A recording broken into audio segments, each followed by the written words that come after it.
কলকাতা বিশ্ববিদ্যালয়ে BA fifth সেমিস্টারের সকল ছাত্রছাত্রী, তোমাদের যাদের বাংলা সাবজেক্টটি পাস কোর্সে রয়েছে, অর্থাৎ বেঙ্গলি এসইসি A2 পেপারটি তোমাদের যাদের রয়েছে, ব্যবহারিক বাংলা 2 তোমাদের যাদের সাবজেক্টটি রয়েছে, তোমাদের জন্য আজকের এই ভিডিওটি খুবই গুরুত্বপূর্ণ হতে চলেছে।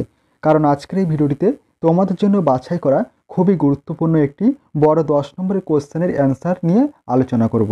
কোশ্চেনটি ছিল কলাবৃত্ত রীতির ছন্দের বৈশিষ্ট্যগুলি উদাহরণ সহযোগে আলোচনা করো। মোস্ট ইম্পর্ট্যান্ট একটি 10 নম্বরের কোশ্চেনটি কিন্তু তোমাদের এবছর পরীক্ষা আসার সম্ভাবনা খুবই রয়েছে। তাই বলবো সম্পূর্ণ ভিডিওটি তোমরা দেখবে এবং অবশ্যই কোশ্চেনের অ্যান্সারটি তোমরা খাতায় নোট ডাউন করে নিও। দেখো উত্তরটি দেখে নাও।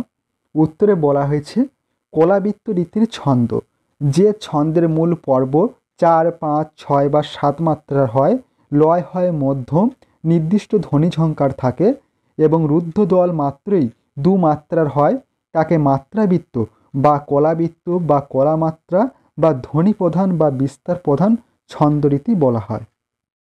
নেক্সট পয়েন্ট রয়েছে কলাবৃত্ত ছন্দরীতির বৈশিষ্ট্য।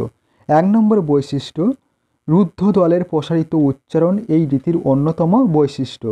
অর্থাৎ কলাবৃত্ত রীতিতে প্রতিটি মুক্ত দল 1 মাত্রা এবং রুদ্ধ দল 2 মাত্রা হিসেবে গণ্য হয়।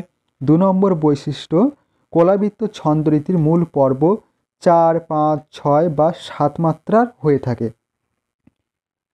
3 নম্বর বৈশিষ্ট্য, কলাবৃত্ত রীতিতে রুদ্ধ দলগুলি প্রসারিত অর্থাৎ বিভিন্নভাবে উচ্চারিত হয়, যার ফলে এক ধরনের ধ্বনিময়তা সৃষ্টির সুযোগ থাকে এখানে।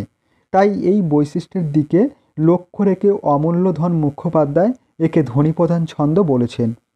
4 নম্বর বৈশিষ্ট্য, এই রীতির ছন্দের মধ্যম লয়। এবং 5 নম্বর বৈশিষ্ট্য, এই ছন্দের চরণের আদি থেকে শেষ পর্যন্ত এক রকমের ধ্বনি ঝঙ্কার অনুভব করা যায়।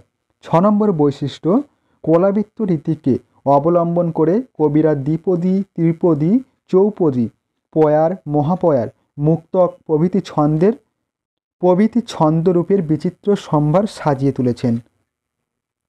এবং 7 নম্বর বৈশিষ্ট্য রয়েছে পর্বগুলি জোড় ও বিজোড় মাত্রা হয়ে থাকে, 4, 5, 6, 7 মাত্রা পর্ব।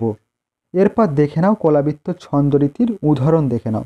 প্রথম 1 নম্বর উদাহরণে বলা হয়েছে, রোদ্দুরের আঙুলে আঁকা মেঘের চেরা স্মৃতি, হঠাৎ খুলে দিল স্মৃতির অন্তহীন ফিতে। এখানে পর্ব দেখো, রোদ্দুরে প্রথমে 5টি পর্ব রয়েছে, আঙুলে আঁকা দ্বিতীয় পরিচ্ছেদে 5টি পর্ব রয়েছে, এইভাবে তোমাদের এগুলি লেখা রয়েছে।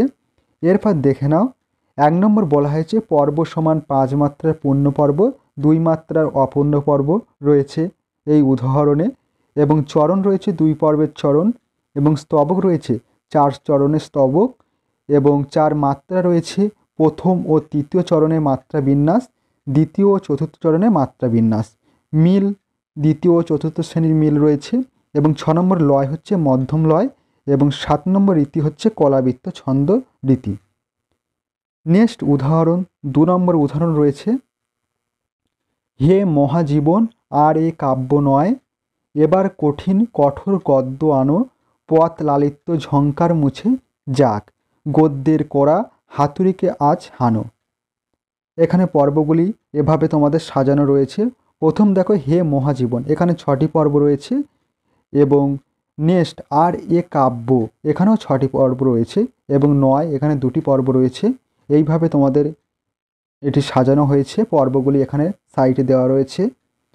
এরপর দেখে নাও, এখানে বলা হয়েছে পর্ব সমান 6 মাত্রার পূর্ণ পর্ব, 2 মাত্রা অপূর্ণ পর্ব রয়েছে, এবং চরণ রয়েছে 2 পর্বের চরণ, স্তবক রয়েছে 4 চরণের স্তবক, মাত্রা রয়েছে প্রতিটি চরণের মাত্রা বিন্যাস, মিল দ্বিতীয় ও চতুর্থ চরণে মিল, দ্বিতীয় চতুর্থ চরণে মিল, লয় হচ্ছে মধ্যম লয়, এবং 7 রীতি হচ্ছে কলাবৃত্ত ছন্দরীতি।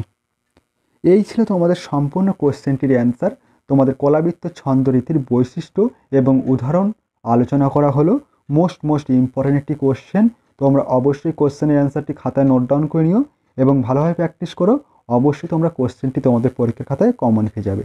এবং অবশ্যই এই ভিডিওটি তোমাদের বন্ধুদের কাছে বেশি করে শেয়ার করে দিও।